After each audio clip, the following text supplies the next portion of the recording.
आज टिके मन होता कुआडे बुलिबाकू। प्रत्येक दिन तो ड्यूटी करी करी लाइफ पूरा बोरिंग हो जाए, ले गोटे दिन फ्री मिले से पुणी संडे।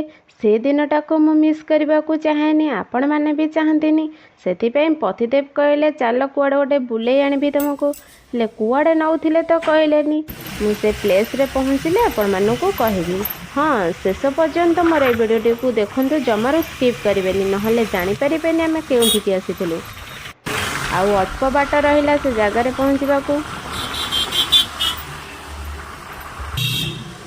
ये जगह को देखिए आपण मैंने जानीपारे आम के आसी पहुँची जाइछू। सेठी आम प्रथमे गाड़ी पार्किंग करूँ, तापर किछि बाट चलिके आगू जावाकू पड़े। चलो आगू जावा, कौन कौन अच्छी सब देखा। टिके अपेक्षा करंतु, देखिले जानीपारे एटा को प्लेस। चलो आगू जावा, टिके वेट करंतु, जानीपारे।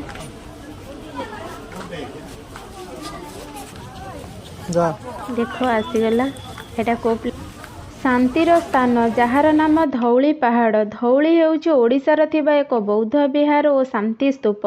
यह दया नदी कूल धौली पहाड़ उपर अवस्थित। एठार अशोकों शिलालेख और बौद्ध कीर्तिमान देखा मिले। एठार कलिंग युद्ध होइतिला। सम्राट अशोक एठार ही कलिंग युद्ध लड़ीथिले। युद्ध पर अनेक मूर्तंकर रक्तरे दया नदीर जल लाल हो जाइतिला।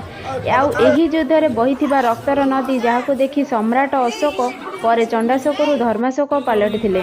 आउ गौतम बुद्धदेव एठार अनेक जैन स्तूप और स्तंभ तैयारी करथिले, जहाको देखिबाकू ओडिशा बाहरु पर्यटकों भिड़ जमी थाए। आपण माने देखि पारथिबे केमती भिड़ जमीची। आ ऊपर को जाए टिके बसी पड़े मन को शांति मिले, कहीं से होउछंती शांतिर प्रतीक। गौतम बुद्धदेव होउछंती शांतिर प्रतीक। केते सुंदर प्लेस है। एमती प्लेस रे फोटो न उठे कौन आसी हम। मुझे किछिटा फोटो उठेइथिली, तापरे सेठी किछि समय टाइम स्पेंड करथिलु।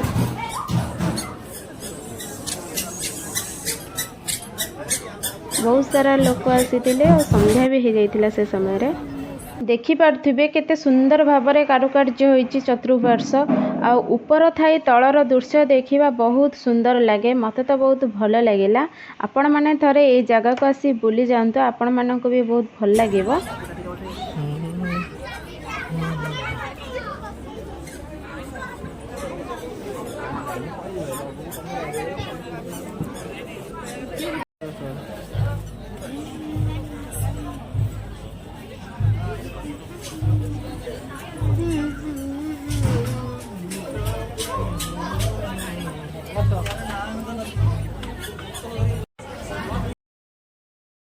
थे सूर्य अस्त होउछंती, आउ धीरे धीरे संध्या भी हो आसिलानी। सेठी टाइम स्पेंड करी मते बहुत भल लगिला। आसीबाकू तो इच्छा नथिला, कौन करबा, आसीबाकू तो पड़िबो ना, जेहेतु संध्या हो सारानी। तापरे आमे सेठू बाहर जाइतिलु।